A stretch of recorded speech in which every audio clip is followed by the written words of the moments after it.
tout ce dont j'ai besoin, Dieu me l'a donné. Je sais qui je suis, je sais qui je suis en Christ, ce que j'ai en Christ, où je suis en Christ.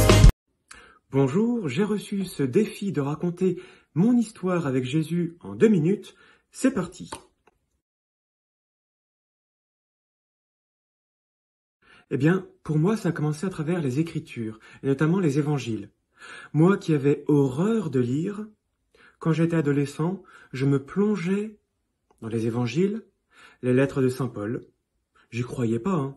Pour moi, il fallait être stupide pour croire qu'un homme pouvait marcher sur les eaux, qu'un homme pouvait multiplier les pains, bon. Mais j'étais intéressé, passionné. Et au fur et à mesure, ça m'a conduit à prier de plus en plus. Je ne savais pas trop si Dieu existait, je ne croyais absolument pas en Jésus, mais je sais maintenant que la parole de Dieu commençait à creuser mon cœur.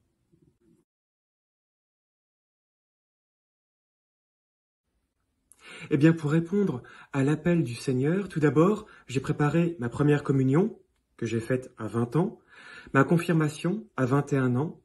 Bref, ça a été de prendre ma place dans l'Église.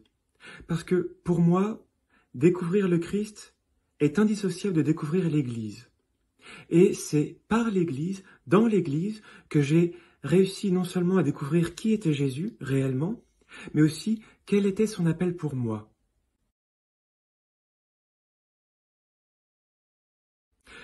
Et pour continuer de répondre à cette vocation, eh bien, ma place dans l'Église, je l'ai prise en étant prêtre, et c'est en réalisant chacune de mes missions, quelles qu'elles soient, que ce soit les grandes missions, préparer les enfants à la première communion, préparer les confirmations, jusqu'aux petites rencontres, préparer les obsèques pour une personne, je sais qu'à chaque fois, c'est ainsi que je réponds à l'appel du Seigneur.